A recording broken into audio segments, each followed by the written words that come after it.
Assalamualaikum, teman-teman semua. Selamat datang di channel Ilma Story HD. Tempatnya cerita-cerita penuh makna dan inspirasi. Sebelum kita mulai ceritanya, jangan lupa ya, klik tombol like dan subscribe sekarang juga.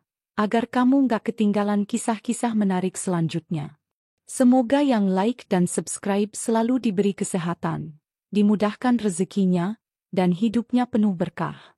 Amin. Dan yuk, absen dulu di kolom komentar. Tulis kamu nonton dari daerah mana.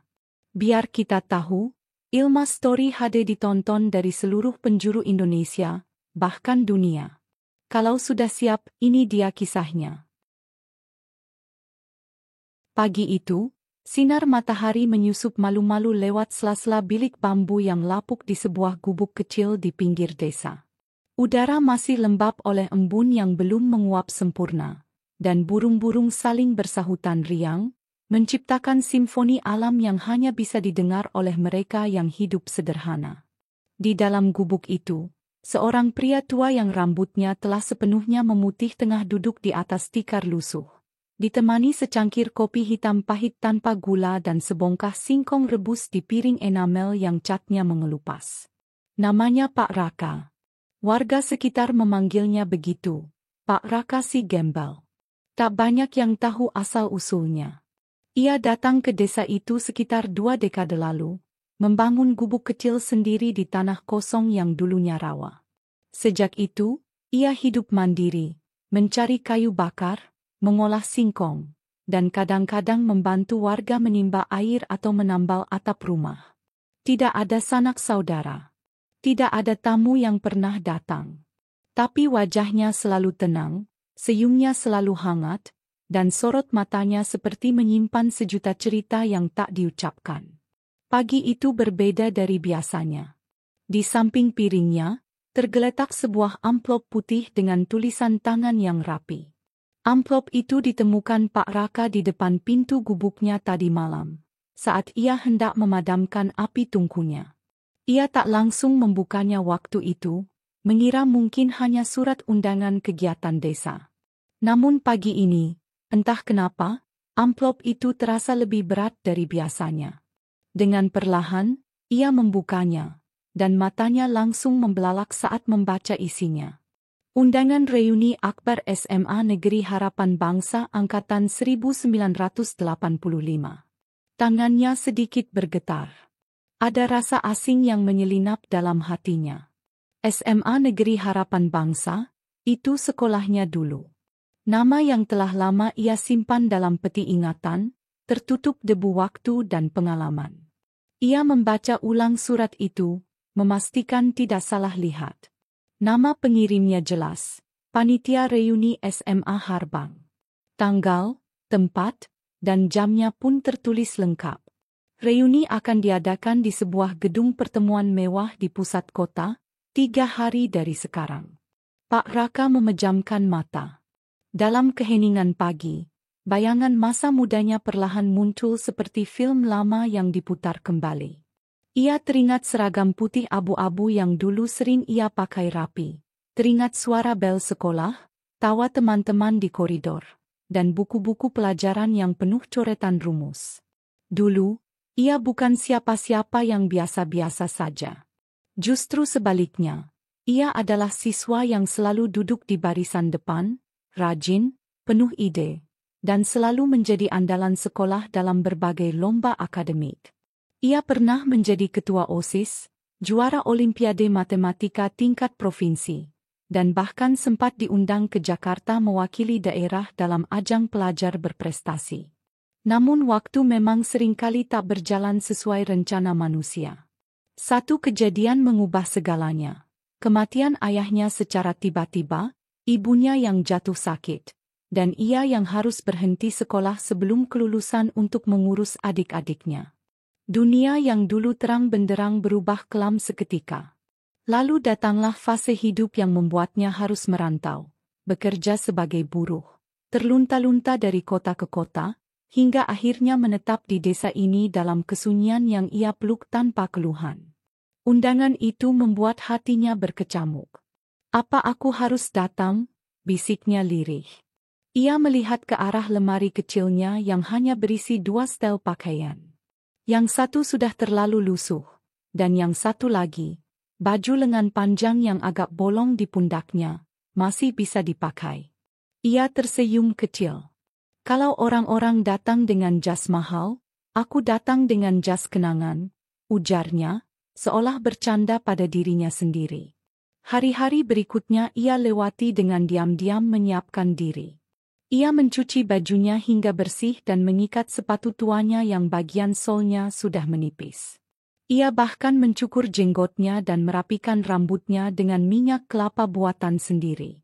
Tidak ada kendaraan, tidak ada motor, tidak ada sepeda. Tapi ia tak mengeluh. Ia memutuskan untuk berangkat lebih awal dan berjalan kaki menembus jalanan desa, sawah, dan hutan kecil menuju kota. Ia tahu jalannya. Meski sudah puluhan tahun berlalu, arah menuju sekolah dan gedung pusat kota masih tersimpan jelas di memorinya. Langkah-langkah kakinya terasa ringan. Di sepanjang perjalanan, ia bertemu dengan anak-anak desa yang bermain di pinggir jalan dan menyapanya ramah. "Pak Raka mau kemana?" tanya seorang anak kecil. Ia hanya tersenyum dan menjawab singkat, "Mau menghadiri masa lalu." Langit cerah menaunginya, seakan memberkati setiap langkahnya. Sesekali ia berhenti, bukan karena lelah, tetapi karena terhanyut dalam kenangan yang datang silih berganti. Ia melihat pohon besar tempat dulu ia dan teman-temannya pernah berlarian saat jam istirahat. Ia melewati jembatan kayu yang dulu ia bangun bersama para siswa saat kegiatan pramuka. Semua seperti hadir kembali.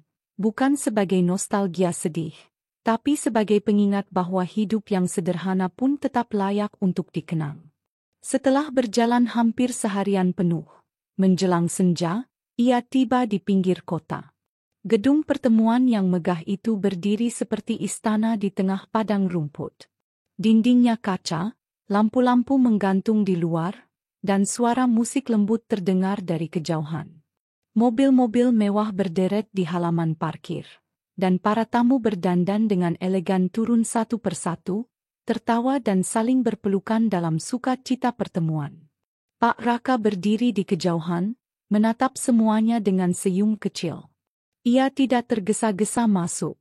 Ia hanya duduk sebentar di bangku taman kecil di sebelah gedung, membasuh wajahnya dengan air dari botol yang ia bawa, lalu merapikan bajunya sebisanya. Ia tidak merasa malu. Justru ia merasa damai. Ia tidak datang untuk dilihat, tapi untuk melihat. Ia tidak datang untuk dipuji, tapi untuk mengenang. Akhirnya, saat langit mulai gelap dan cahaya lampu di dalam gedung semakin terang, Pak Raka berdiri. Ia menarik napas dalam-dalam, membetulkan letak topi lusuhnya, dan melangkah perlahan menuju pintu utama. Setiap langkahnya seperti irama waktu yang mengalun tenang. Tidak terburu-buru. Tidak gentar. Meski ia tahu, di balik pintu itu, dunia lama yang penuh gemerlap sedang menantinya, dan mungkin tidak mengenalnya lagi. Namun ia tetap melangkah. Dengan langkah pasti. Dengan hati yang utuh. Dengan jiwa yang bersih. Karena meski bajunya bolong dan sendalnya usang, kenangan dan jiwanya tidak pernah rapuh. Dan ia tahu, reuni ini bukan tentang siapa yang paling kaya, paling sukses, atau paling berkilau. Tapi tentang siapa yang paling setia pada dirinya sendiri. Gedung pertemuan itu gemerlap seperti istana di malam hari. Lampu-lampu kristal berpendar di langit-langit, membiaskan cahaya ke seluruh ruangan besar yang telah dihias dengan elegan. Karpet merah terbentang dari pintu masuk sampai ke dalam aula utama, seolah menyambut para raja dan ratu yang dulu pernah duduk bersama di bangku kelas.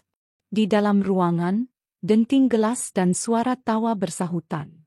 Mantan siswa angkatan 1985 saling bertukar cerita, menyebut nama-nama lama yang menghidupkan nostalgia mereka. Tak ada yang menyangka bahwa waktu telah berjalan sejauh ini. 40 tahun lebih berlalu sejak hari kelulusan mereka. Pak Raka membuka pintu pelan, langkahnya ringan namun penuh makna.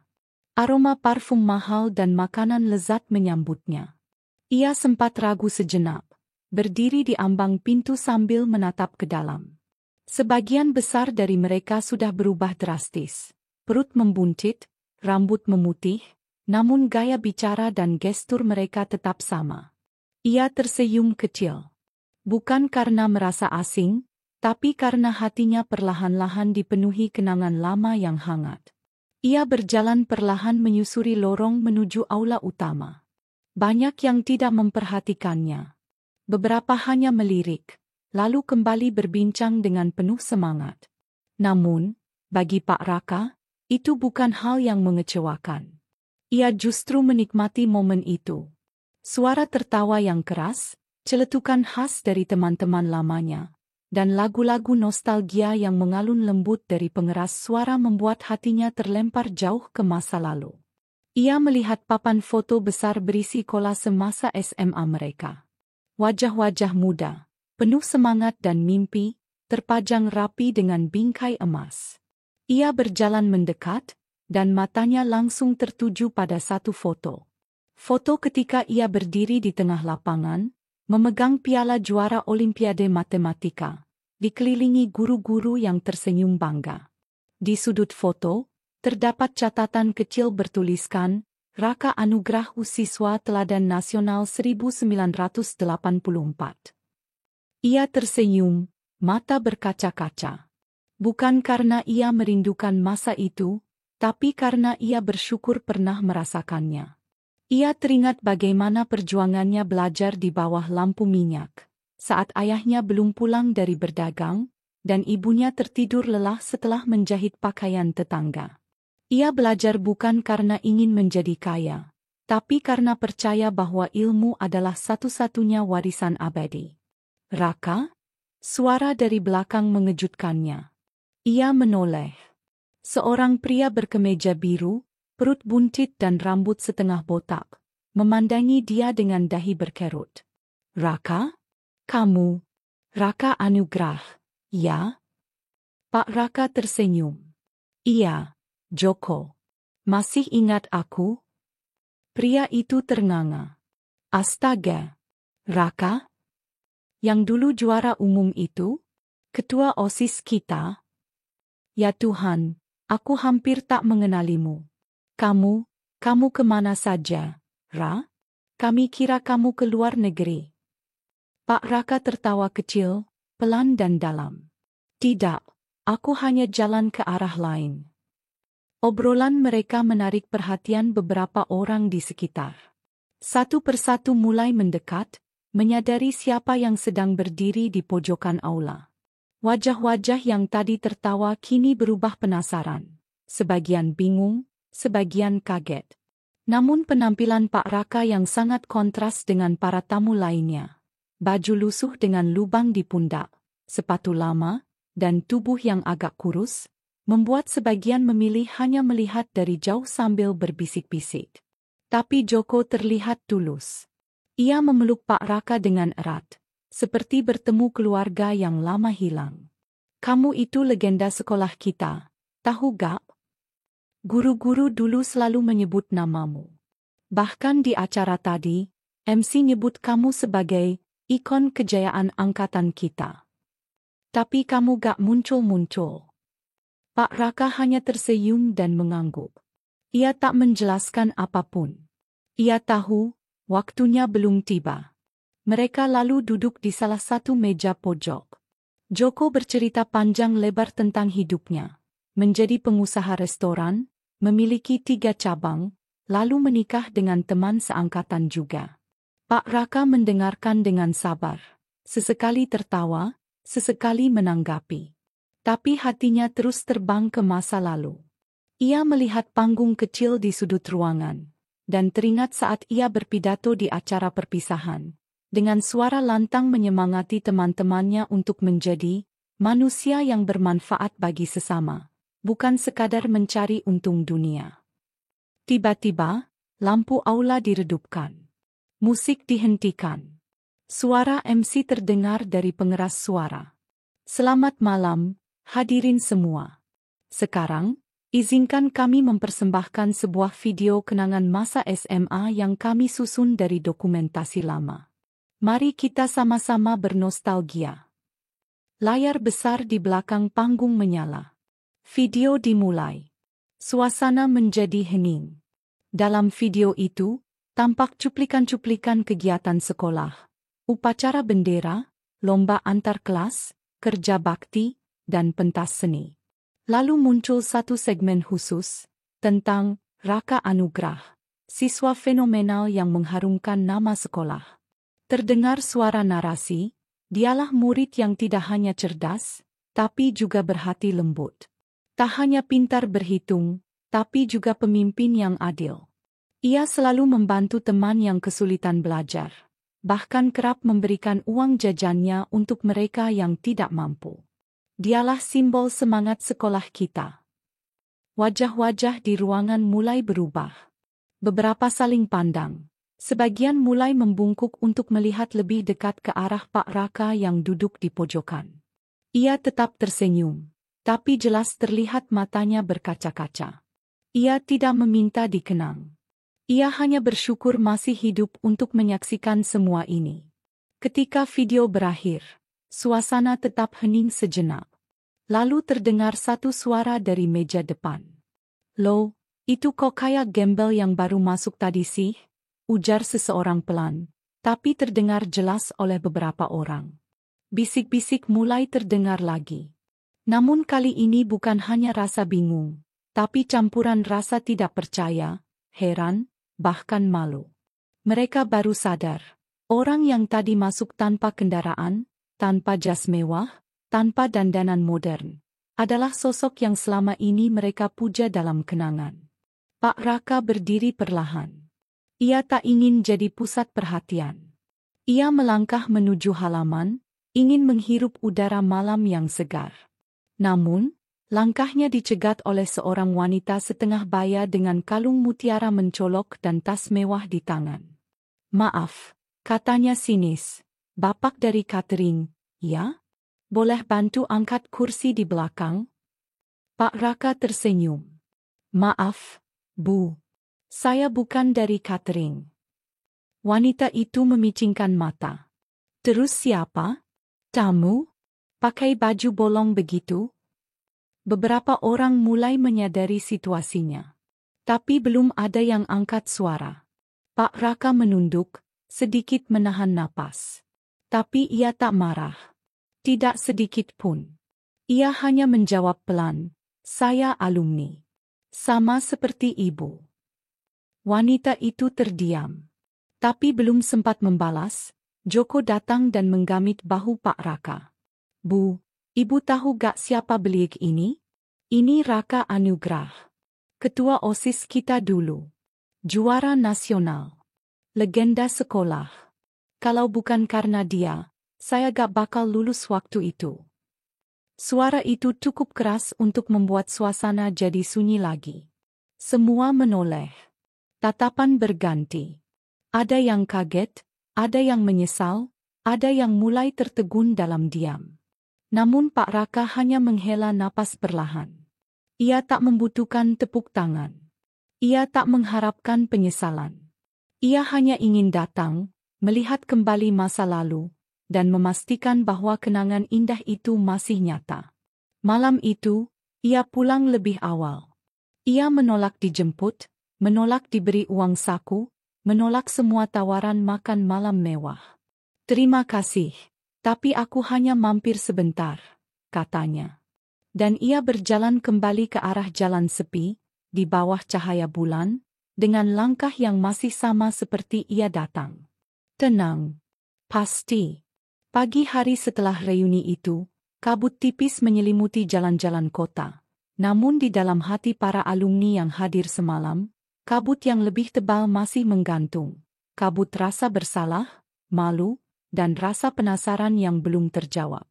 Sosok Raka Anugrah, sang legenda sekolah yang dulu diagungkan karena kecerdasannya, kini datang dalam wujud yang tak terduga. Seorang pria tua berpakaian lusuh, bersandal jepit, dan duduk di pojok ruangan dengan tenang. Mereka tidak siap. Tidak ada yang siap menerima kenyataan bahwa sang juara itu hadir bukan dengan mobil mewah atau jas bermerek, melainkan dengan langkah kaki dan pakaian bolong yang sederhana. Namun sebelum semua kesadaran itu datang, semalam panggung reuni itu dipenuhi dengan kemewahan yang membutakan. Sore sebelum acara dimulai, mobil-mobil mewah dari berbagai merek mulai berdatangan, memenuhi halaman parkir gedung pertemuan besar itu. Ada yang datang dengan sedan hitam mengilap, ada yang turun dari SUV mewah dengan sopir yang membukakan pintu. Ada pula yang mengenakan jam tangan mahal dan kacamata hitam seharga gaji sebulan guru honorer.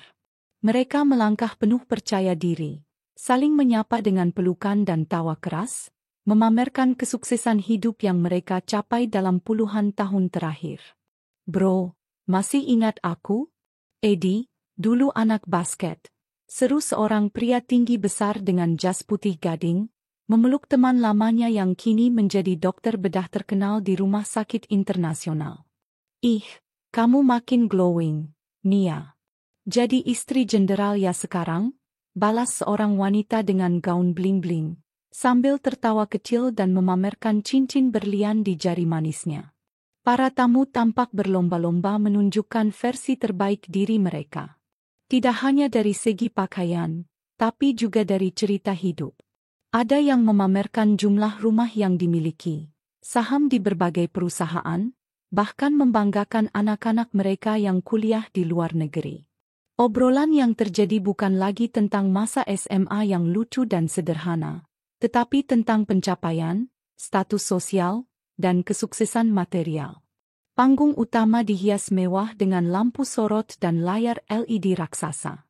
Di tengah panggung, terdapat 2 kursi emas untuk MC dan moderator acara malam itu. 2 alumni yang kini menjadi penyiar televisi dan influencer terkenal. Di bawah panggung, meja-meja bundar disusun rapi lengkap dengan taplak putih, bunga mawar segar, dan piring porselen. Ini bukan sekadar reuni, ini perayaan status dan gengsi. Semua terlihat sempurna. Semua terlihat sukses. Tapi sayangnya, tidak semua terlihat bahagia dari dalam. Duduk di deretan tengah, seorang wanita bernama Mitha yang kini menjadi CEO perusahaan properti besar, memandangi ruangan dengan mata yang lelah. Rambutnya disanggul tinggi, wajahnya dipulas makeup profesional, tapi senyumnya tidak lagi secerah dulu. Ia melirik kursi kosong di sebelahnya, lalu menoleh ke meja di seberangnya. Di sana, mantan gebetannya sedang tertawa keras bersama istri barunya yang lebih muda. Mitha menghela napas. Semua ini terlihat glamor, tapi kenapa terasa kosong ya? Gumamnya. Sementara itu, di meja pojok, seorang pria berjas hitam bernama Dion, yang kini menjadi pengusaha sukses, sibuk memotret dirinya sendiri dengan ponsel, lalu mengunggahnya ke media sosial dengan caption, "Hadir di reuni angkatan emas." Alhamdulillah, makin banyak yang kenal dan kagum wajah tersenyum berkacamata hitam tas kantor. Di antara hingar-bingar itu, tidak ada satu pun yang sadar bahwa seseorang sedang berjalan dari arah luar ruangan. Seseorang yang tak membawa gengsi, tak membawa kamera, dan tak membawa niat untuk dipuji. Pak Raka, dengan baju kemeja lengan panjang yang telah disetrika rapi meski ada lubang kecil di pundaknya, melangkah masuk dengan kepala sedikit menunduk. Rambutnya telah disisir rapi. Wajahnya bersih, namun terlihat keriput dan terbakar matahari. Ia hanya membawa satu barang, sebuah buku tulis lusuh yang dijepit di bawah ketiaknya. Buku kenangan lama yang masih ia simpan dari zaman sekolah dulu. Saat ia masuk ke ruangan, hanya sedikit yang menoleh. Dan mereka yang menoleh, cepat-cepat kembali berpaling dengan wajah bingung dan ekspresi tidak suka. "Siapa itu?" bisik seorang wanita yang sedang berdansa dengan suaminya. "Dari catering kali ya," jawab suaminya, acuh tak acuh. Beberapa orang menatap Pak Raka dari ujung kepala hingga kaki, lalu tertawa pelan sambil menutupi mulut dengan tangan. Ada yang menutup hidung karena merasa terganggu oleh aroma tubuh Pak Raka yang memang tidak disemprotkan parfum mahal. Seorang pria bahkan berbisik sambil menyeringai, "Gembel nyasar, kali." Namun Pak Raka tidak menggubris itu semua.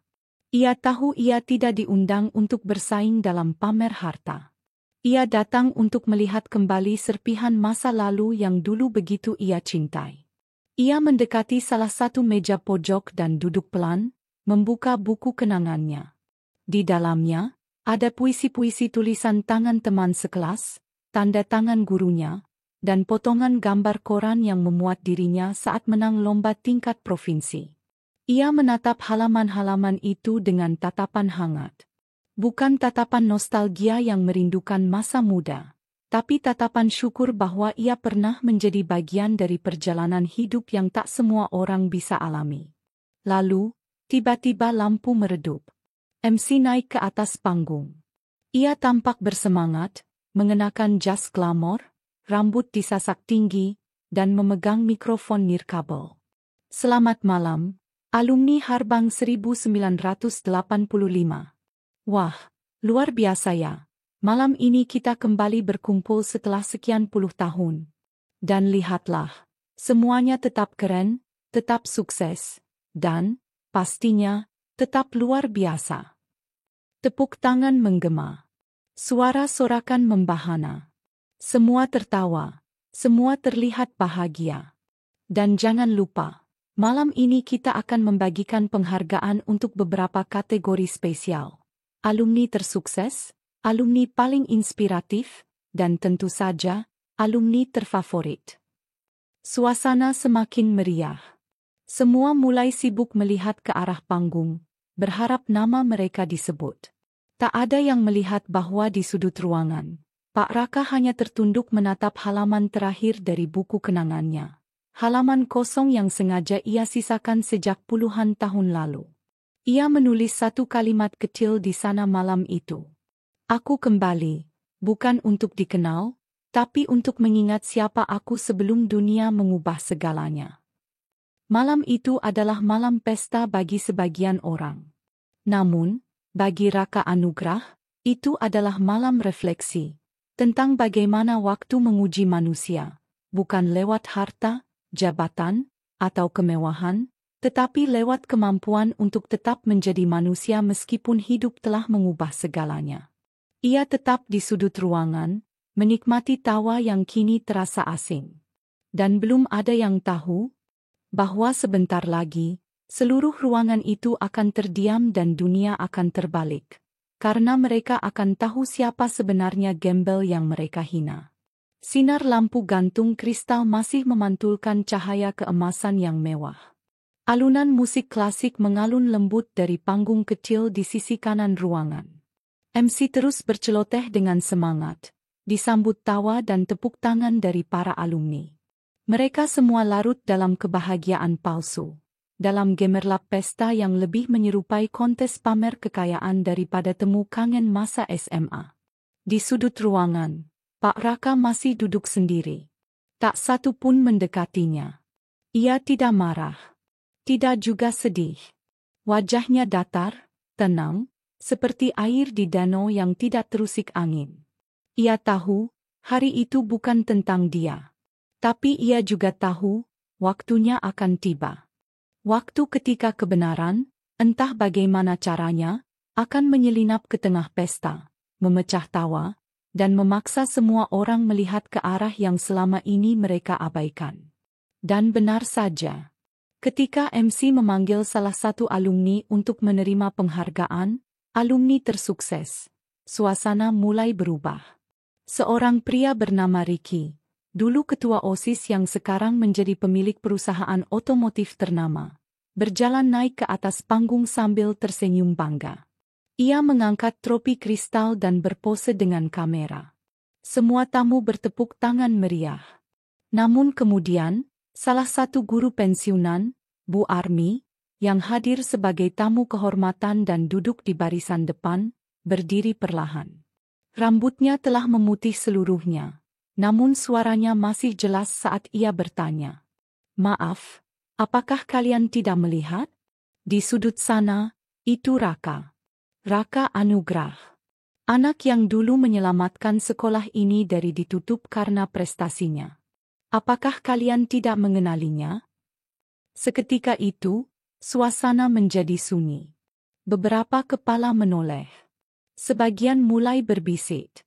Yang lain mengerutkan dahi, mencoba mengingat-ingat. MC terlihat kikuk. Ia tertawa canggung dan berkata, "Oh, iya, sepertinya memang ada tamu misterius ya malam ini. Tapi, maaf, Bu Army, beliau bukan tamu undangan resmi." "Tidak peduli diundang atau tidak," potong Bu Army lantang, "beliau pernah menjadi alasan sekolah ini bertahan. Raka menjuarai Olimpiade Nasional saat sekolah kita terancam ditutup karena akreditasi rendah. Dulu, kita semua berhutang pada anak itu." Ruangan hening. Suara sendok yang jatuh di meja belakang terdengar nyaring. Semua mata kini tertuju pada Pak Raka yang masih duduk tenang. Namun kali ini, tatapan-tatapan itu bukan lagi penuh cemooh dan jijik, melainkan rasa penasaran, bingung, bahkan takut. Beberapa orang mulai berdiri. Ada yang menyipitkan mata, menatap lebih lama. Wajah yang dulu terlalu muda dan cerdas itu, kini telah ditutupi keriput dan kulit kecoklatan yang terbakar matahari. Tapi tatapan penuh keyakinan dan ketenangan itu, masih sama. Tatapan Raka Anugrah. Salah satu alumni perempuan, Linda, kini menutup mulutnya dengan tangan. Ia dulu adalah ketua kelas, sekaligus orang yang pernah menertawakan Raka karena membawa bekal nasi dan tempe.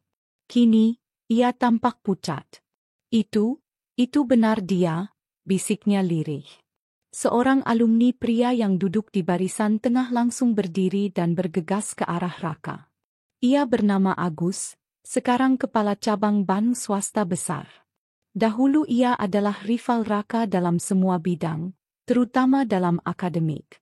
Dengan napas tersengal, ia berdiri di depan Raka dan berkata, "Rak, kamu masih hidup? Kenapa kamu begini sekarang?" Raka tersenyum. Senyum tipis. Ia menutup buku kenangan yang tadi ia buka, lalu berdiri perlahan. "Aku tidak mati, Gus. Hanya menghilang dari sorotan yang kalian pikir penting. Aku hidup, hanya di tempat yang kalian tidak pernah mau melihat." Agus tertunduk. Ia tak bisa berkata apa-apa.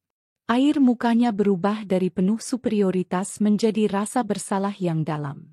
Kini semua orang berdiri. Lampu sorot yang tadinya mengarah ke panggung, perlahan beralih ke arah sudut ruangan tempat Raka berdiri. Para fotografer yang disewa untuk meliput acara mulai mengarahkan kamera mereka ke sana, tapi ragu-ragu untuk memotret. MC kembali mencoba mengendalikan situasi. "Baik, kita beri tepuk tangan dulu untuk, alumni kita yang satu ini. Pak Raka." "Ya?" Tepuk tangan terdengar. Tidak meriah. Ragu. Penuh rasa bersalah. Seperti orang yang baru saja terbangun dari mimpi indah yang ternyata semu. "Saya tidak butuh tepuk tangan," ujar Raka tenang. "Saya hanya ingin tahu, apakah kalian masih mengenang masa-masa ketika kita tidak peduli pada penampilan, tidak membandingkan isi dompet, tidak menilai orang dari sepatunya, ketika kita semua sama. Duduk di bangku kayu yang sama, makan di kantin yang sama, menertawakan gurauan yang sama." Semua tertunduk.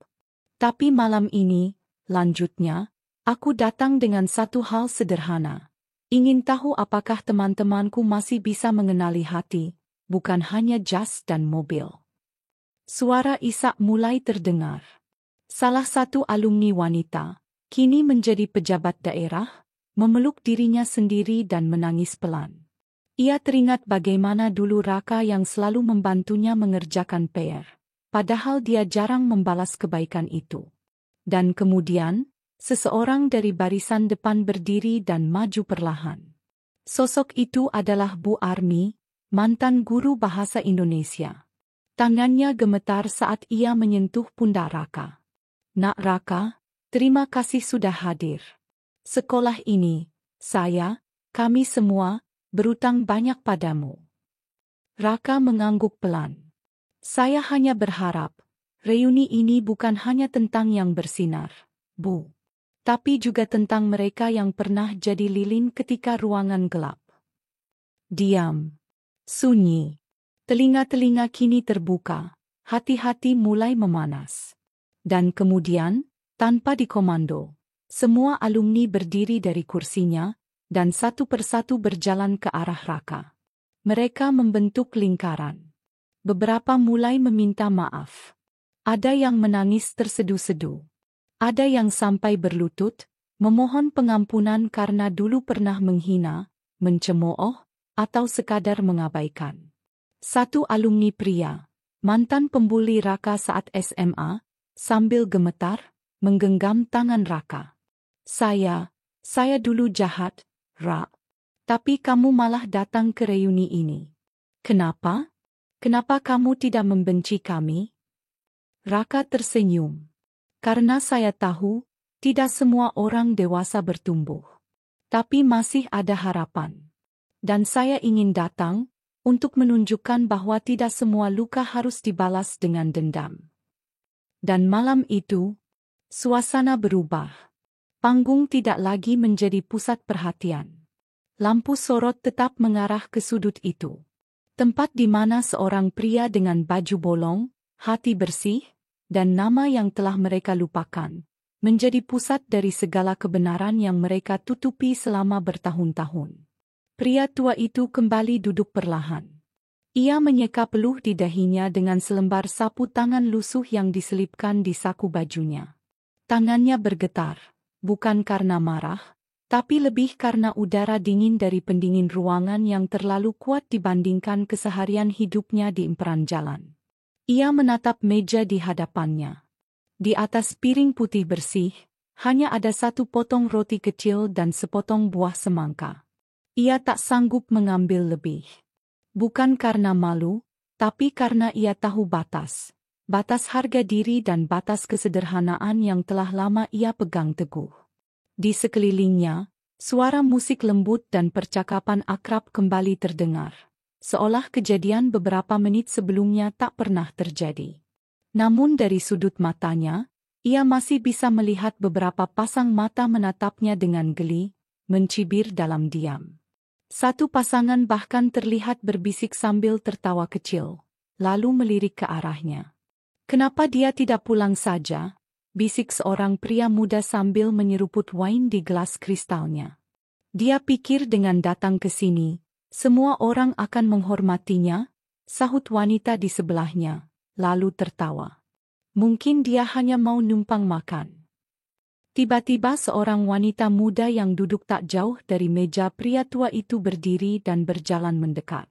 Ia adalah salah satu alumni juga, tapi namanya tidak dikenal banyak orang. Memegang sebotol parfum mewah di tangan kirinya. Dengan langkah angkuh, ia berhenti di dekat pria tua itu dan menyemprotkan parfum itu ke udara beberapa kali sambil berkata keras, "Maaf ya, suasana jadi nggak nyaman karena ada bau aneh." Lalu ia tertawa sinis. Beberapa orang di meja itu ikut tertawa. Yang lainnya terdiam, tapi tak ada yang berani melarangnya. Pria tua itu hanya tersenyum tipis, lalu menunduk, menatap piringnya. Ia mematahkan sepotong kecil roti dan memasukkannya perlahan ke dalam mulut. Giginya yang tinggal sebagian besar membuatnya harus mengunyah dengan pelan. Tapi roti itu terasa seperti batu.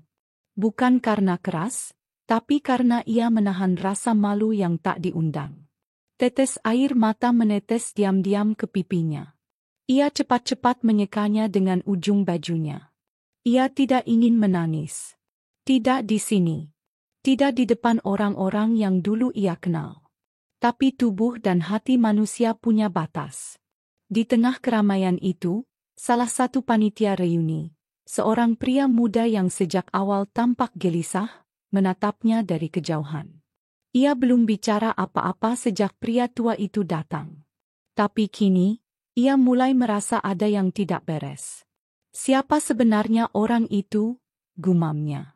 Ia pun membuka ponsel dan mulai mencari-cari informasi diam-diam.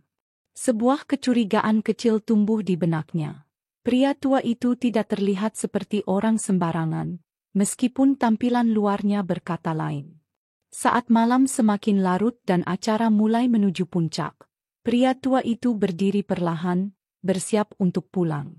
Namun sebelum ia sempat melangkah ke arah pintu keluar, terdengar suara panggilan dari panggung kecil di depan ruangan. "Pak, Pak Dirga," terdengar suara wanita tua dari mikrofon, membuat seluruh ruangan mendadak sunyi. Semua mata menoleh. Seorang wanita berambut putih, mengenakan kebaya sederhana, berjalan perlahan ke arah pria tua itu. Ia dibantu oleh tongkat, tapi langkahnya mantap.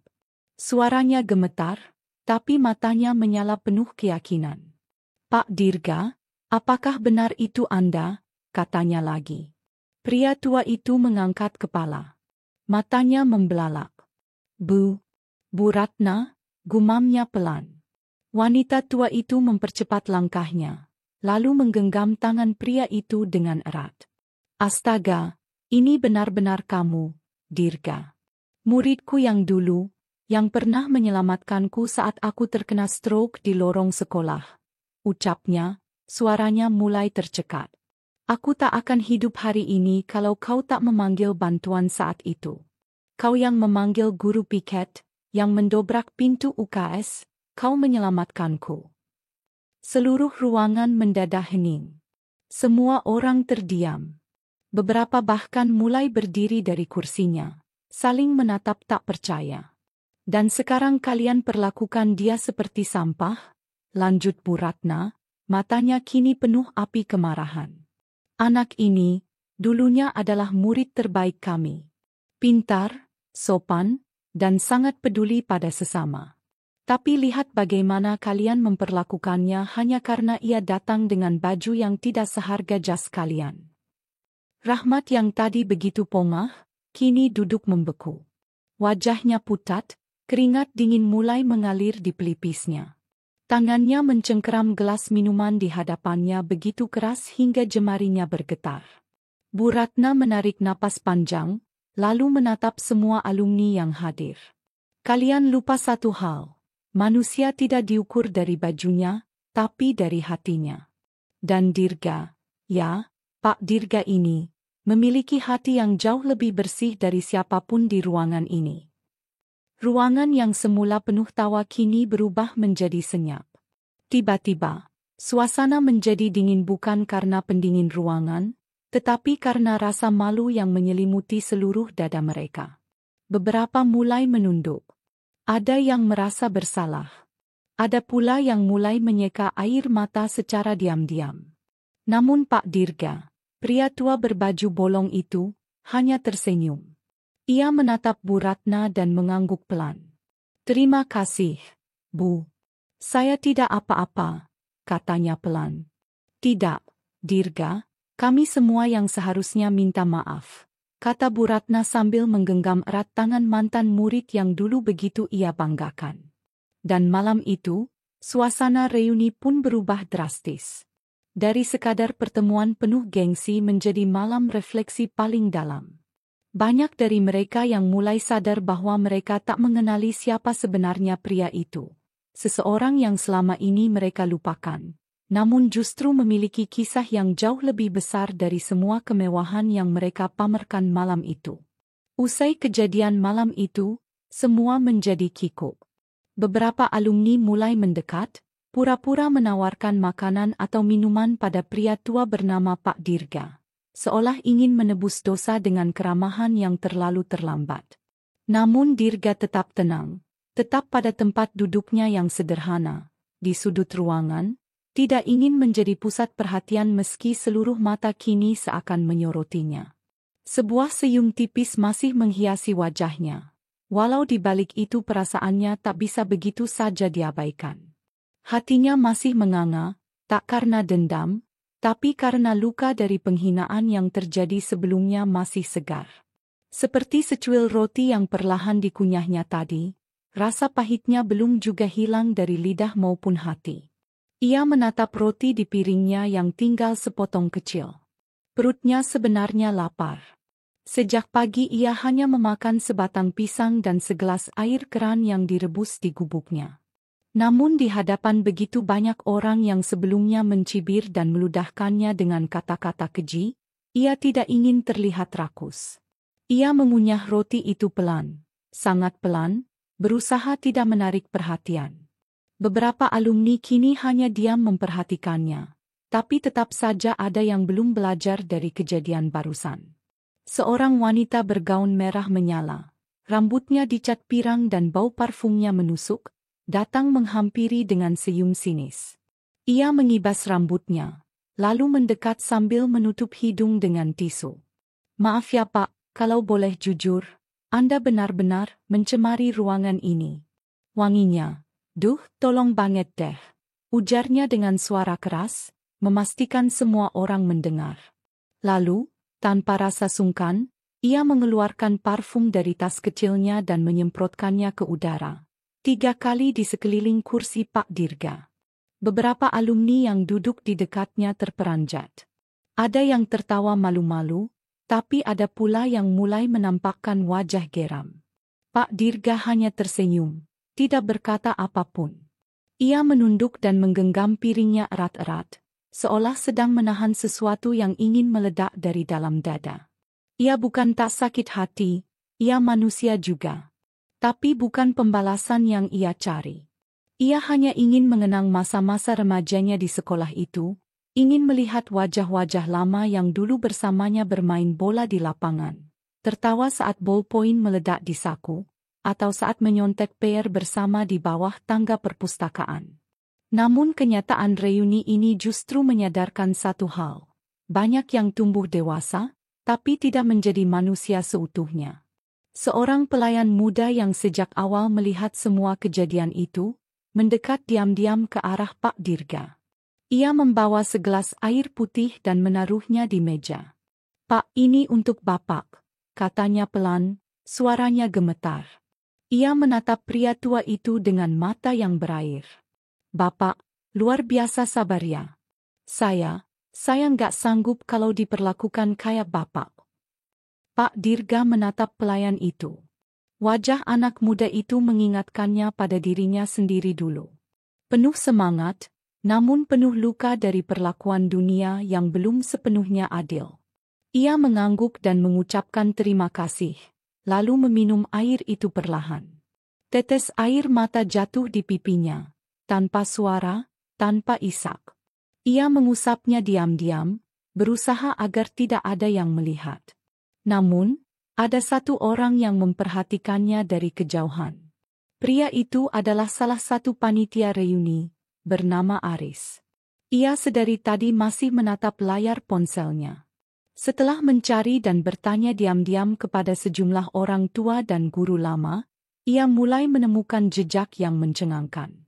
Ia menggulir halaman demi halaman, membaca artikel dari situs berita kecil, blog sosial, dan forum relawan. Nama, Dirga Mahendra, muncul berulang kali. Bukan sebagai orang tak dikenal, tapi sebagai sosok yang mengubah hidup banyak anak yatim. Matanya membesar. Jantungnya berdetak lebih cepat. Ia lalu menoleh ke arah Pak Dirga yang masih duduk tenang sambil menatap gelas air di depannya. "Tidak mungkin," bisiknya. Ia bangkit, melangkah cepat ke meja tempat Pak Dirga duduk. Semua orang memperhatikannya. Ia menunduk sopan, dan dengan suara bergetar berkata, "Pak, apakah benar nama lengkap Bapak adalah Dirga Mahendra?" Pak Dirga mengangguk pelan, "Iya, Nak." Aris langsung menarik napas panjang. "Ya Tuhan, saya baru sadar. Anda yang membangun Yayasan Pelita Hati, tempat anak-anak yatim dan relawan pendidikan itu, bukan?" Suara Aris menggema di seluruh ruangan. Semua orang sontak berdiri. Mereka saling berpandangan, ada yang berbisik, ada yang mulai mencari informasi lewat ponsel masing-masing. Dan tak butuh waktu lama untuk menemukan kebenarannya.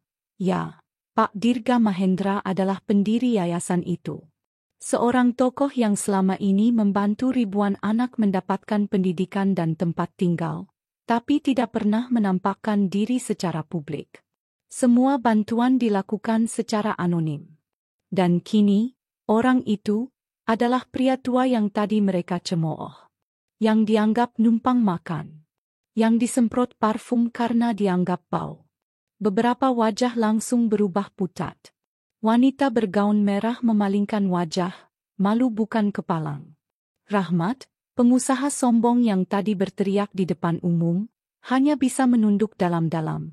Wajahnya kaku dan air mukanya memucat. Namun Pak Dirga hanya tersenyum. Tak ada kemarahan di matanya. Yang ada hanyalah ketenangan dan kedamaian. Ia menyeka sisa air matanya, lalu mengangguk kecil kepada Aris. Terima kasih, Nak. Tapi aku tak pernah berharap semua orang tahu siapa aku. Yang terpenting bukan siapa yang memberi, tapi apakah pemberian itu membawa manfaat. Kata-katanya membuat semua orang kembali diam. Aris masih berdiri terpaku. Lalu ia berkata, Bapak ini bukan sekadar alumni. Bapak adalah cahaya bagi kami yang selama ini silau oleh gemerlap dunia. Maafkan kami, Pak. Pak Dirga menggeleng. Saya tidak menyimpan dendam. Tapi tolong, lain kali, belajarlah melihat dengan hati, bukan hanya dengan mata. Dan malam itu, suasana berubah total. Yang tadinya berbau kemewahan, berubah jadi ruang hening penuh rasa bersalah. Di balik sepotong roti dan seteguk air, ternyata tersembunyi pelajaran terbesar. Bahwa kehormatan tidak datang dari pakaian, jabatan, atau kendaraan. Tapi dari ketulusan yang tak terlihat, dan kebaikan yang tak diumbar. Ketika suasana mulai reda, terdengar suara langkah pelan dari sudut ruangan. Seseorang berdiri dengan perlahan dari kursi roda yang sejak tadi tak banyak diperhatikan.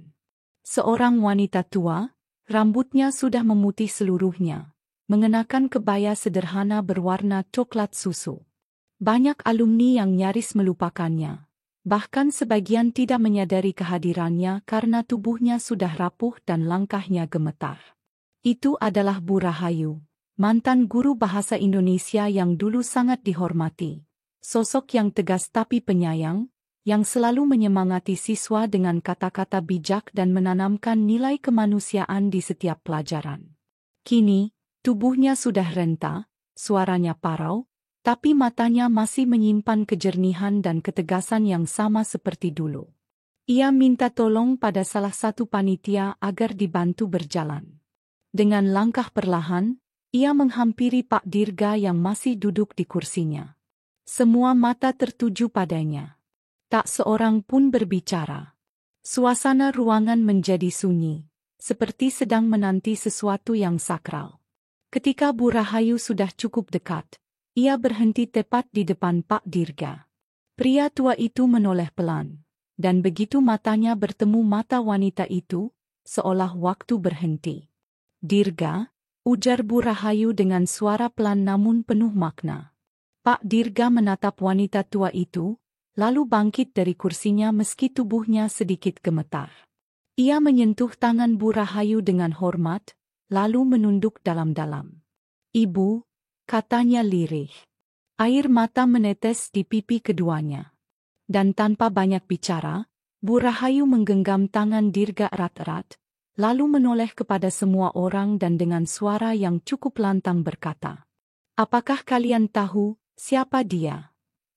Beberapa alumni mengangguk pelan, sebagian masih menunggu jawaban yang lebih mengejutkan. Dia, Dirga Mahendra, murid terpandai yang pernah saya ajar. Satu-satunya murid yang selalu datang paling pagi ke sekolah hanya untuk menyapu ruang guru. Bukan karena dihukum, tapi karena ia tahu saya sering datang pagi dan suka terbatuk karena debu. Semua mulai mendengarkan dengan lebih saksama. Beberapa yang dulu sekelas dengannya mulai ingat kembali masa-masa itu. Dan, lanjut Bu Rahayu, suaranya mulai bergetar. Saat saya terkena stroke kecil di ruang kelas 25 tahun yang lalu, dia yang pertama menggendong saya ke ruang UKS. Dia yang memanggil ambulans. Kalau bukan karena Dirga, saya mungkin sudah tidak ada hari ini. Suasana hening. Beberapa orang menutup mulutnya, terkejut. Ada yang mulai menangis. Bahkan beberapa alumni wanita sudah menghapus air mata mereka diam-diam. Dirga, lanjut Bu Rahayu, menggenggam tangan pria itu lebih erat. Bukan hanya murid yang pandai, tapi manusia berhati emas. Selama saya mengajar lebih dari 30 tahun, tak pernah saya temui murid sebijaksana dan serendah hati dirinya. Pak Dirga hanya menunduk, suaranya tercekat. Ibu terlalu baik, saya hanya melakukan apa yang saya bisa. Namun Bu Rahayu menggeleng. Kau tak hanya melakukan apa yang kau bisa, Dirga. Kau melakukan jauh lebih dari itu. Dan sayangnya, banyak dari kami di sini yang lupa. Termasuk saya. Mendengar itu, suasana menjadi sangat emosional. Alumni yang sebelumnya mencemooh mulai merasa semakin tenggelam dalam rasa malu. Bahkan Rahmat, pengusaha arogan tadi, sudah tak sanggup mengangkat wajahnya. Wanita yang menyemprotkan parfum, kini menangis pelan sambil duduk memeluk lututnya di sudut ruangan. Ia tak pernah menyangka bahwa orang yang ia hina adalah orang yang pernah membawa begitu banyak kebaikan bagi dunia tanpa pamrih. Tiba-tiba, terdengar suara dari salah satu sudut ruangan. Seorang guru pria paruh baya yang kini sudah pensiun, berdiri sambil mengangkat tangan. Saya juga ingin bersaksi. Ia berjalan ke depan, berdiri di sebelah Bu Rahayu dan Dirga. Dirga bukan hanya menyelamatkan Ibu Rahayu. Ia juga pernah menjadi mentor siswa-siswa kelas bawah saat jam istirahat. Tanpa diminta, tanpa dibayar. Dulu saya sempat heran, kenapa anak ini lebih senang berada di perpustakaan dan ruang kelas ketimbang bermain. Rupanya, dia ingin membantu yang lain, karena tahu bahwa hidup tak semua orang punya kesempatan yang sama. Ruangan itu kini benar-benar berubah. Yang awalnya penuh kemewahan dan kemunafikan, kini penuh haru dan kesadaran. Suasana yang semula dipenuhi cemoohan kini berubah menjadi pelajaran hidup paling nyata. Tapi di tengah semua itu, Dirga tetap seperti semula. Ia tidak mengangkat kepalanya tinggi-tinggi. Ia tidak berdiri dengan dada membusung. Ia tetap duduk rendah, matanya basah, dan bibirnya hanya mengucap syukur pelan. Aris, panitia yang pertama membongkar jati diri Dirga, kembali berdiri dan berkata dengan suara mantap, "Mulai malam ini, aku ingin kita semua menjadikan Dirga sebagai tamu kehormatan reuni ini. Dan bukan hanya itu, kita akan mengangkatnya sebagai ketua kehormatan alumni, karena jasa dan ketulusannya melebihi siapapun di antara kita." Semua alumni berdiri dan bertepuk tangan. Bukan tepuk tangan penuh basa-basi, tapi tepuk tangan dari hati yang kini tahu bahwa mereka sedang berada di hadapan seseorang yang telah menjadi teladan sejati. Namun Dirga hanya mengangkat tangan pelan dan berkata, "Terima kasih, tapi biarlah saya tetap seperti ini. Saya tidak butuh kehormatan. Cukup bagi saya melihat bahwa malam ini, banyak hati yang terbuka. Itu sudah cukup membuat saya pulang dengan bahagia." Dan sekali lagi, semua terdiam. Bu Rahayu tersenyum lembut sambil menatap murid yang dulu ia banggakan, dan kini lebih membanggakan lagi. Ia lalu menepuk tangan Dirga dan berkata pelan, "Terima kasih, Dirga. Terima kasih telah mengajarkan kami bahwa pelajaran terpenting dalam hidup bukanlah angka di rapor, tapi ketulusan yang hidup dalam hati." Malam itu, setelah momen haru bersama Bu Rahayu berlalu, para alumni perlahan-lahan mulai mendekat ke arah Dirga. Tidak lagi dengan tatapan sinis atau rasa curiga, tapi dengan penuh hormat, penasaran, dan rasa bersalah. Namun di tengah kerumunan itu, seorang pria muda dengan lencana panitia tergantung di lehernya tampak berjalan tergesa-gesa ke depan. Namanya adalah Irfan, seorang jurnalis yang juga alumni sekolah itu. Ia dikenal kritis dan teliti, biasa menangani investigasi sosial.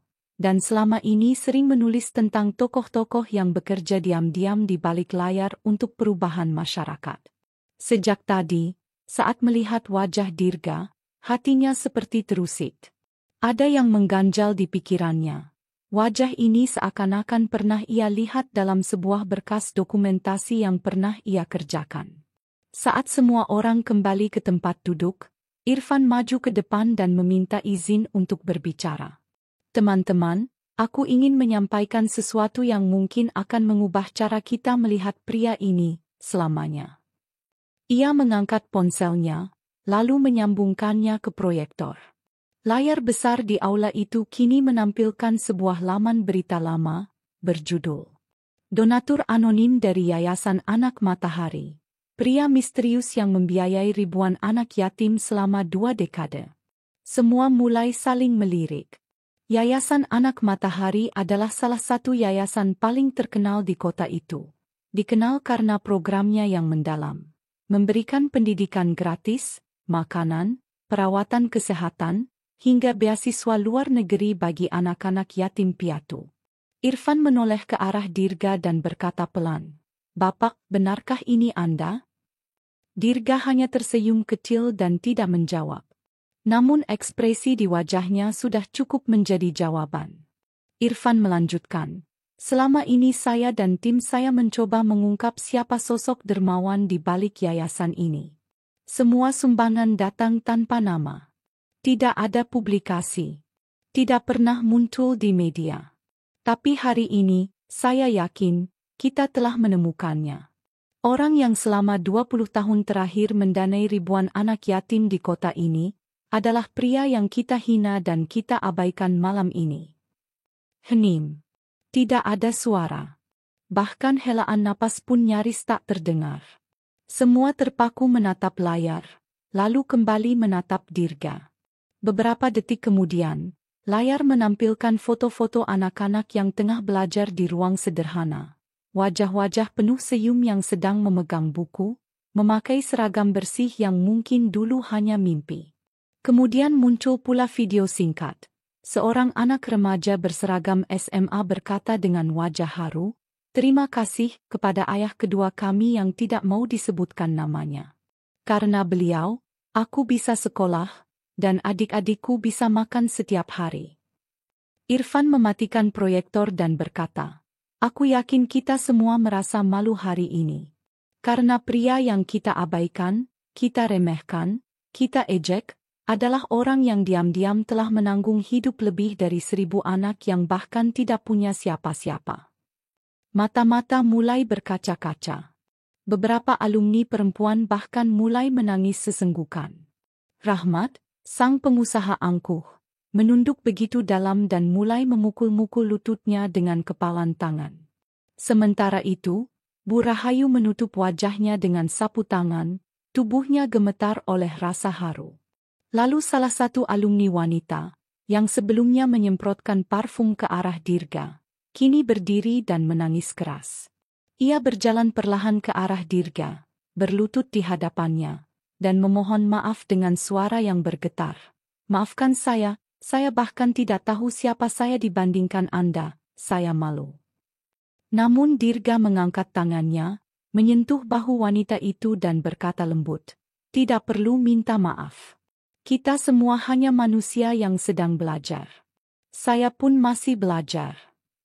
Kata-kata itu, begitu sederhana tapi menghantam jiwa semua yang mendengarnya. Di tengah dunia yang penuh pencitraan, Dirga berdiri sebagai simbol dari ketulusan sejati. Ia tidak mencari pengakuan. Ia tidak pernah ingin disanjung. Ia memilih hidup sederhana dan dianggap tak penting, asalkan yang ia lakukan memberi dampak bagi yang benar-benar membutuhkan. Kemudian, salah satu alumni yang bekerja di dinas sosial berdiri dan berkata, "Selama ini kita berjuang mencari siapa yang pantas diberi penghargaan kemanusiaan tertinggi di kota ini. Dan malam ini, saya rasa kita sudah menemukannya." Dirga menggeleng. "Saya bukan siapa-siapa," ujarnya. "Saya hanya ingin hidup saya bermanfaat. Itu saja." Namun semua tahu, pria ini bukan orang biasa. Ia adalah orang luar biasa yang memilih untuk tidak menonjol. Sosok yang menyalakan cahaya bagi orang lain, meski ia sendiri rela hidup dalam kegelapan. Dan malam itu, suasana reuni yang semula mewah, penuh glamor dan pamer kekayaan, berubah menjadi ruang perenungan. Tak ada yang menyangka bahwa pelajaran paling berharga tidak datang dari panggung dengan musik dan dekorasi megah, tapi dari seorang pria yang datang dengan baju bolong dan sandal jepit, namun hatinya lebih mewah dari siapapun. Setelah pengungkapan besar yang mengguncang seluruh aula reuni malam itu, semua mata mulai menoleh ke satu sosok yang sejak tadi tak lagi berkata sepatah kata pun. Dialah Rahmat, alumni yang pertama kali menghina Dirga di depan umum.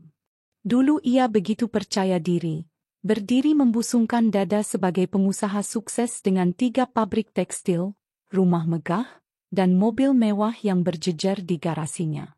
Namun kini, ia terlihat ciut seperti anak kecil yang ketahuan mencuri di depan ayahnya sendiri. Tangannya gemetar. Peluh dingin membasahi pelipisnya. Napasnya terengah-engah menahan rasa sesak di dada. Di hadapannya, pria tua yang ia sebut aib sekolah, itu ternyata adalah sosok yang telah mengubah hidupnya. Bahkan sebelum ia tahu arti dari kesuksesan. Rahmat perlahan berdiri, membuat semua kepala menoleh. Suaranya lirih, nyaris tak terdengar, tapi kemudian semakin jelas dan penuh getar saat ia melangkah ke tengah aula. Teman-teman, aku harus jujur malam ini. Aku tahu siapa Pak Dirga. Semua terdiam. Aku ingat sekarang, aku baru ingat, setelah melihat matanya. Waktu kelas 3 SMA, aku hampir tidak lulus ujian matematika. Aku bodoh, malas, dan terlalu sibuk bergaul. Hari itu, guru pembimbing bilang kalau aku tidak lulus remedial, aku nggak akan bisa ikut ujian akhir. Dan kalau itu terjadi, aku akan dikeluarkan. Rahmat mulai terisak. Tangannya menutup wajahnya, lalu perlahan ia duduk bersimpuh di lantai. Aku panik, dan aku ingat, waktu itu ada seseorang yang datang menghampiriku di perpustakaan. Dia kasih aku lembaran kertas berisi latihan soal dan jawaban. Dia bilang, Rahmat, coba pelajari ini semalam. Kalau ada yang bingung, kita bahas sekarang juga. Aku pikir itu cuma orang baik biasa. Tapi karena bantuannya, aku lulus remedial. Dan setelah itu, aku lupa. Aku tidak pernah ingat siapa dia. Sampai malam ini. Ia menengadah, menatap Dirga yang berdiri tenang di sudut ruangan. Itu Anda, Pak Dirga. Anda yang menyelamatkan saya dari kegagalan. Anda yang membuat saya bisa lanjut kuliah. Anda, yang saya hina malam ini. Rahmat merangkak maju. Ya, merangkak. Di tengah aula yang berkilau dengan dekorasi dan gemerlap lampu gantung, seorang pengusaha besar merangkak di depan seorang pria yang ia kira gembel. Maafkan saya, Pak, maafkan saya. Saya telah menghina orang yang berjasa atas hidup saya. Saya bahkan tidak pantas berdiri di hadapan Anda. Ucapnya sambil mencium tangan Dirga yang kasar dan penuh bekas kerja keras. Dirga menatap Rahmat lama. Matanya berkaca-kaca, namun senyumnya tetap lembut. Kamu sudah jadi orang baik, Rahmat. Itu yang paling penting. Semua orang berhak belajar dari kesalahan, ucapnya pelan. Para alumni menunduk. Tidak ada satu pun dari mereka yang tidak tersentuh oleh momen itu. Orang-orang yang tadinya merasa hebat dengan pencapaian dan titel, malam itu belajar bahwa harga diri sejati bukan diukur dari kekayaan atau penampilan, melainkan dari seberapa dalam hati seseorang mampu memaafkan dan memberi makna bagi hidup orang lain. Lalu seorang alumni wanita, Nina, berdiri dan berkata, Pak Dirga, saya dulu sekelas dengan Rahmat. Saya ingat, waktu itu Bapak juga pernah bantu saya dengan tugas fisika. Tapi saya juga lupa, saya juga tidak pernah bilang terima kasih. Dirga tertawa kecil. Itu sudah lewat. Saya bahagia melihat kalian semua bisa jadi orang hebat. Namun suasana semakin tak terbendung. Satu persatu alumni maju ke depan. Masing-masing dengan kisah mereka sendiri. Ternyata, banyak dari mereka yang pernah menerima bantuan kecil dari Dirga dulu. Entah berupa contekan soal, pinjaman buku, bahkan sekadar nasihat yang membuat mereka bertahan. Dan malam itu, semua bersatu dalam kesadaran yang menampar hati mereka. Bahwa mereka pernah dikelilingi oleh emas, tapi memilih mengejar kilauan palsu. Seorang anak muda dari panitia, yang menjadi MC malam itu, bahkan tak kuasa menahan tangis. Ia memeluk Dirga sambil berucap, "Pak, bolehkah saya datang ke tempat tinggal Bapak? Saya ingin belajar dari Bapak, saya ingin tahu cara hidup yang benar." Dirga hanya mengangguk. Ia tak perlu banyak kata. Sementara Rahmat, yang kini duduk bersila di lantai, membuka dompetnya dan mengambil cek kosong. Di depan semua orang, ia berkata, "Saya ingin menyumbangkan seluruh keuntungan pabrik saya bulan ini untuk Yayasan Anak Matahari. Dan saya tidak akan berhenti di situ. Saya janji akan mendirikan satu sekolah di setiap kota tempat pabrik saya berdiri, dengan nama Pak Dirga." Suasana pecah oleh tepuk tangan dan tangis.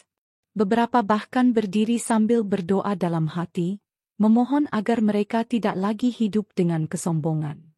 Namun Dirga menepuk bahu Rahmat dan berkata, "Jangan pakai nama saya. Gunakan nama anak-anak.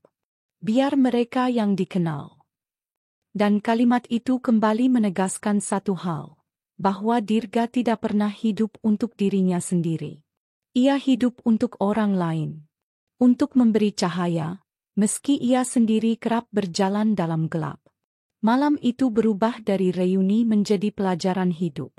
Tentang rendah hati, tentang mengenal manusia lebih dari sekadar kulit luarnya, dan tentang memaafkan, bahkan saat dunia mempermalukan kita. Setelah malam penuh tangis dan pelukan, reuni itu tak lagi sekadar ajang temu kangen. Ia berubah menjadi ruang introspeksi, ruang permohonan maaf, dan ruang kebangkitan nurani. Tapi kejutan belum berakhir. Esok harinya, seorang alumni yang kini menjadi jurnalis ternama, Tia Mulyani, merasa terdorong untuk menggali lebih dalam tentang kehidupan Dirga. Ia tak puas hanya dengan fakta bahwa Dirga adalah pendiri Yayasan Anak Matahari. Ada sesuatu yang jauh lebih besar dari sekadar yayasan. Ada ketulusan yang terasa tak bisa dijelaskan hanya dengan satu gelar atau lembaga. Tia, yang biasa menangani liputan sosial dan human interest, menyelinap diam-diam ke gubuk tempat Dirga tinggal. Di sana, ia tidak menemukan apapun yang mewah. Hanya kasur tipis di lantai, tumpukan buku-buku usang, dan papan tulis kecil di dinding bambu. Tapi yang membuatnya tertegun bukan itu, melainkan kalender robek yang penuh coretan jadwal mengajar di berbagai daerah terpencil, yang hampir semuanya ditulis tangan. Ia pun kembali ke laptopnya, mulai merangkai data, mewawancarai relawan yang ternyata mengenal sosok Dirga, dan menyusun kisah demi kisah. Dalam waktu satu malam, ia menerbitkan artikel berjudul, "Mengajar Tanpa Kapur. Jejak Langkah Dirga yang Menyalakan Cahaya di Desa Terpencil." Artikel itu viral dalam hitungan jam. Media sosial meledak dengan pujian dan rasa haru. Dalam artikelnya, Tia menulis bahwa Dirga telah menggerakkan lebih dari 70 guru relawan dalam 15 tahun terakhir. Ia membangun jaringan pengajaran mandiri ke desa-desa yang tidak memiliki akses sekolah layak. Ia mendidik tanpa fasilitas, tanpa gaji, bahkan tanpa listrik. Ia pernah mengajar anak-anak di desa lereng Gunung Bromo, hanya dengan bantuan senter kepala. Di Kalimantan, ia tinggal di pondok beratap daun rumbia selama 2 bulan agar bisa mengajar puluhan anak Dayak membaca dan berhitung. Di Nusa Tenggara, ia berjalan kaki belasan kilometer setiap hari demi memberi pelajaran IPA pada anak-anak petani yang tidak pernah melihat laboratorium. Tia menulis, "Pak Dirga mengajar tanpa kapur tulis. Tapi dia menuliskan ilmu dan semangat hidup langsung ke dalam hati anak-anak itu." Tak hanya itu. Dalam artikel tersebut, juga dijelaskan bahwa seluruh kegiatan yayasan dijalankan dengan prinsip gotong royong. Para relawan tidak menerima bayaran, hanya bekal makan dan penginapan sederhana. Tapi semua yang terlibat merasa justru merekalah yang memperoleh sesuatu, yaitu makna hidup yang sesungguhnya. Sore harinya, dia membagikan link artikel itu ke grup alumni sekolah. Sontak, grup yang sebelumnya penuh jadwal reuni dan pameran bisnis, kini berubah menjadi ladang air mata dan penyesalan. Lalu muncullah ide besar, mengundang Dirga untuk mengisi sesi inspirasi di sekolah mereka, di depan para murid generasi baru. Tapi saat undangan itu dikirimkan, Dirga hanya tersenyum dan berkata pelan, "Saya bukan siapa-siapa. Cukuplah saya terus mengajar di tempat yang orang-orang anggap tak penting. Disitulah saya dibutuhkan." Namun para alumni tak tinggal diam. Rahmat, pengusaha yang dulu menghina Dirga, kini menggunakan jaringannya untuk menyediakan fasilitas pendidikan di 3 daerah pelosok. Ia membangun sekolah tanpa nama dirinya, hanya tertulis, Rumah Belajar Cahaya. Nina, alumni wanita yang dulu menyemprotkan parfum ke wajah Dirga karena jijik, kini mendaftar menjadi relawan pengajar. Rela meninggalkan pekerjaannya selama 6 bulan untuk ikut Dirga ke pelosok. Ia bilang, "Saya ingin menghapus rasa malu saya dengan perbuatan nyata, bukan sekadar air mata." Reuni itu melahirkan gerakan sosial baru. Banyak alumni tergerak untuk menyumbang, ikut terjun, bahkan menyusun kurikulum alternatif berbasis pengabdian. Dan di tengah semua itu, Dirga tetap tenang. Ia tidak mencari sorotan. Ia tetap tinggal di gubuknya, menulis jadwal, dan menyiapkan diri untuk mengajar lagi minggu depan. Tapi kali ini, ia tidak sendirian. Satu persatu, anak-anak muda datang dan mengetuk pintunya, berkata, "Pak, boleh saya ikut mengajar ke desa?" Ia hanya tersenyum dan menjawab, "Boleh. Tapi siapkan kakimu, dan siapkan hatimu. Karena di sana, kita tidak hanya mengajar. Kita belajar menjadi manusia." Malam berikutnya, sekolah tempat reuni diadakan menggelar acara kecil khusus untuk menghormati Dirga. Kali ini tidak ada baju mewah, tidak ada karpet merah. Semua duduk di tikar yang dibentangkan di aula. Di tengah ruangan, sebuah kursi kosong disiapkan. Tapi Dirga tidak datang. Ia malah pergi ke desa yang sudah menunggu sejak sebulan lalu. Karena bagi Dirga, janji kepada anak-anak yang ingin belajar membaca lebih penting daripada segala penghormatan. Namun di layar proyektor, dia memutar video wawancaranya bersama Dirga. Dalam video itu, Dirga berkata, "Kalau nanti saya tak ada, jangan ingat saya karena baju saya yang robek, atau karena cerita saya. Ingatlah saya saat kalian melihat anak kecil yang haus ilmu dan tak punya siapa-siapa. Kalau kalian ulurkan tangan kalian untuk mereka, maka di sanalah saya hidup. Di dalam hati kalian." Dan malam itu, tak seorang pun pulang dengan hati yang sama seperti saat mereka datang. Hari itu, langit terlihat teduh di atas halaman sekolah yang dulu menjadi saksi masa lalu Dirga. Pohon-pohon rindang yang usianya telah menua bersama kenangan berdiri kokoh, dan di bawahnya kini berkumpul para alumni. Ratusan dari mereka. Mereka tidak lagi datang dengan jas mahal atau gaun mewah, tapi dengan wajah penuh penyesalan dan mata sembab yang telah menangis sejak semalam. Kursi panjang di barisan depan dibiarkan kosong. Di tengahnya ada satu kursi khusus, kursi tempat Dirga seharusnya duduk. Tapi Dirga belum juga datang. Namun itu tak menghentikan mereka.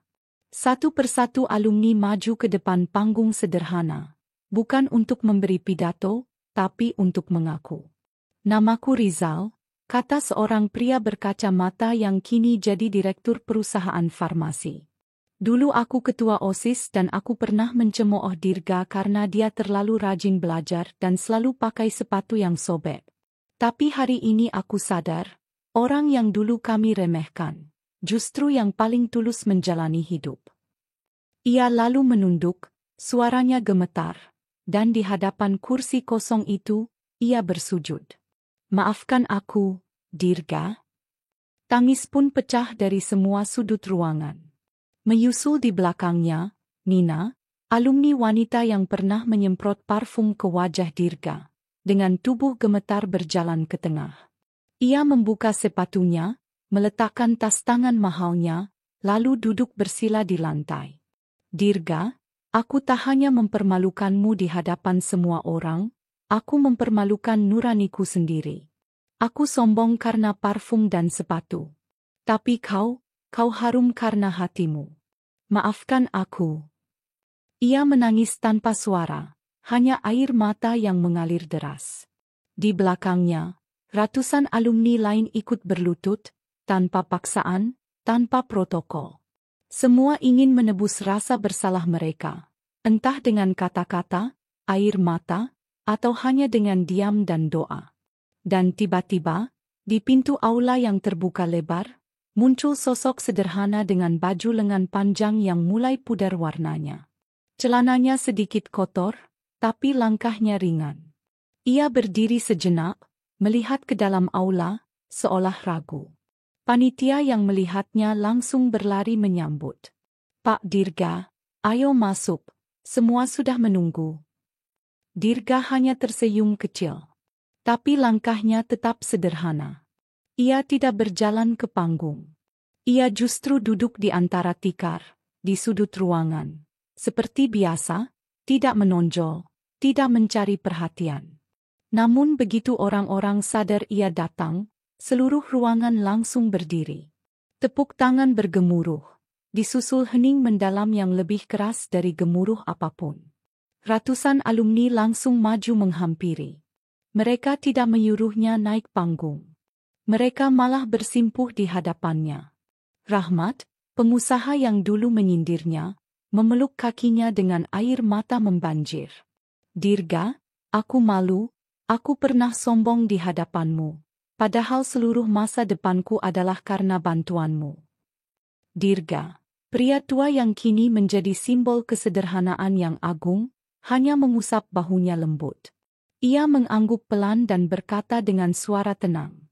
Tenang, Mat, aku tidak pernah menyimpan dendam. Hidup ini bukan tentang dihormati, tapi tentang memberi manfaat sebanyak-banyaknya. Nina, masih menangis, meraih tangan keriput Dirga dan mengecupnya. Maafkan aku, Pak. Dirga menatapnya, senyum lembutnya tidak berubah. Kita semua pernah salah, Neng.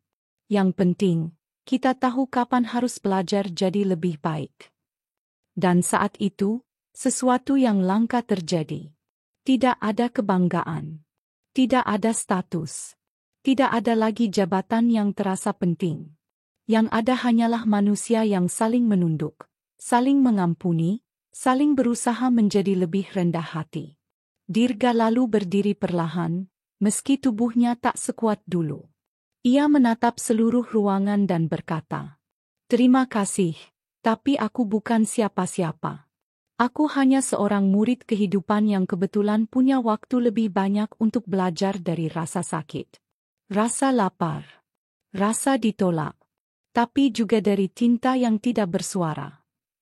Ia menunduk hormat, membuat semua orang tak sanggup menahan tangis. Kalau kalian mau membalas aku, jangan beri aku uang. Jangan beri aku panggung. Tapi ajarkan satu anak saja, satu orang saja, tentang kejujuran, ketulusan, dan cinta kepada sesama manusia. Itu sudah cukup. Tak ada sorakan. Tak ada yel-yel. Yang terdengar hanyalah suara hati. Dan detak jantung yang berusaha menampung makna kehidupan. Saat Dirga berjalan keluar dari aula, semua berdiri dan memberi jalan. Tapi tak satu pun dari mereka sanggup mengangkat kepala. Karena yang keluar dari aula itu bukan sekadar lelaki tua berpakaian lusuh. Tapi sosok guru yang selama ini mereka abaikan, kini mereka kagumi, dan takkan pernah mereka lupakan. Pagi hari setelah reuni akbar itu, Suasana di sekitar sekolah masih terasa hening, seakan menyimpan gema peristiwa yang baru saja terjadi.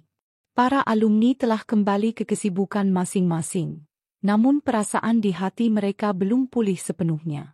Sesuatu berubah. Ada yang tertinggal dalam dada, bukan rasa malu, tapi kesadaran.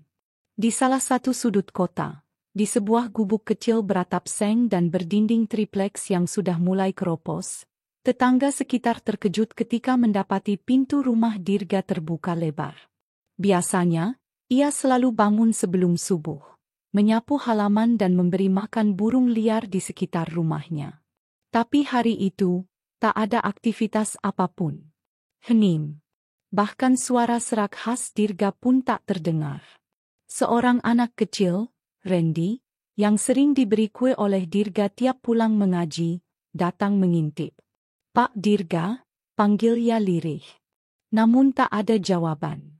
Ia memberanikan diri masuk, dan yang ia temukan hanya sebuah ruangan kosong.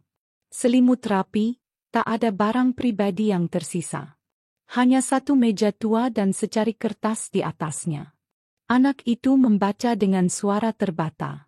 "Terima kasih telah menjadi bagian dari hidupku. Jika suatu hari aku tak ditemukan, jangan cari aku. Aku bukan pergi, hanya kembali ke tempat yang lebih tenang. Jika hidup kalian berubah karena pertemuan kemarin, tolong lanjutkan. Jadilah manusia yang mengangkat manusia lain, bukan menginjaknya. Ingat, pakaian boleh robek, tapi hati jangan. Maaf kalau aku tidak berpamitan. Tapi aku percaya, kepergian yang diam kadang lebih kuat dari ribuan perpisahan yang gaduh. Dengan kasih, Dirga." Kabar itu menyebar cepat. Seakan angin yang membawa berita. Seluruh alumni yang baru saja kembali ke kota masing-masing segera berkumpul kembali. Wartawan yang pernah meliput Dirga pun datang, namun bukan untuk mengekspos, melainkan untuk diam dan merenung bersama. Gubuk itu kini dipenuhi karangan bunga dari para alumni. Namun tak seorang pun tahu kemana Dirga pergi. Tidak ada jejak. Tidak ada kabar. Bahkan di yayasan anak yatim yang ia dirikan, ia tak terlihat lagi. Namun yang paling mengejutkan adalah ketika seorang pengacara datang membawa sebuah surat wasiat. Ternyata, Dirga telah mendaftarkan semua tabungan kecilnya. Uang yang ia kumpulkan diam-diam dari hasil mengajar, menyapu masjid, dan berdagang kecil-kecilan, untuk membangun rumah belajar gratis bagi anak-anak pemulung. Tanah yang ia beli dengan mencicil selama 15 tahun, kini telah menjadi milik bersama. Rumah belajar yang diberi nama Rumah Cahaya Dirga. Hari peresmiannya dihadiri oleh semua alumni, dari yang pengusaha, menteri, artis, hingga tukang becak yang dulu sekolah bersamanya. Semua memakai pakaian sederhana. Tidak ada dasi. Tidak ada jas mahal. Semua datang untuk menghormati sang gembel yang mereka remehkan, tapi kini jadi guru kehidupan mereka. Di tembok utama rumah belajar itu, tertulis kutipan favorit Dirga. "Kemuliaan bukan terletak pada siapa kamu hari ini, tapi pada seberapa besar kamu bisa mengangkat orang lain dari keterpurukan." Anak-anak yang belajar di sana pun tak pernah mengenal sosok Dirga secara langsung. Tapi nama itu menjadi legenda. Bukan karena ia kaya. Bukan karena ia terkenal. Tapi karena ia pernah merendahkan dirinya untuk meninggikan orang lain. Dan meski tubuhnya telah hilang entah kemana, namun jejaknya kini abadi di hati setiap orang yang pernah melihat matanya, mendengar suaranya, atau merasakan ketulusannya. Dirga, sang pria tua dengan baju bolong, mungkin telah pergi dalam diam. Tapi suaranya akan terus bergema, di ruang kelas, di hati anak yatim, dan di sanubari para manusia yang pernah menertawakannya, lalu belajar darinya. Teman-teman, hidup ini seringkali menipu pandangan kita. Kita terlalu mudah menilai seseorang dari apa yang terlihat di mata, bukan dari apa yang telah mereka perjuangkan dalam diam. Kita lupa bahwa orang yang paling sederhana penampilannya bisa saja memiliki hati paling mulia. Kita lupa bahwa suara yang paling pelan bisa membawa kebaikan paling besar. Dan kita lupa bahwa kehormatan sejati tidak diukur dari pakaian, jabatan, atau harta, tapi dari seberapa besar kita memberi manfaat bagi orang lain. Jangan pernah remehkan seseorang hanya karena ia datang dengan pakaian lusuh, wajah lelah, atau tubuh yang renta. Bisa jadi, ia lebih kuat daripada kita, lebih bijak daripada kita, dan lebih ikhlas dalam menjalani hidup yang mungkin tak pernah kita sanggup jalani. Mari belajar untuk menghargai manusia karena kemanusiaannya, bukan karena status sosialnya. Dan ingat satu hal penting. Hidup bukan tentang seberapa tinggi kita berdiri, tapi tentang siapa yang kita angkat bersama kita. Semoga kisah ini jadi cermin, pelajaran, dan pengingat bahwa siapapun bisa jadi guru kita, bahkan seorang yang kita anggap gembel. Jangan tunggu sampai kehilangan, baru kita sadar siapa yang benar-benar berhati emas.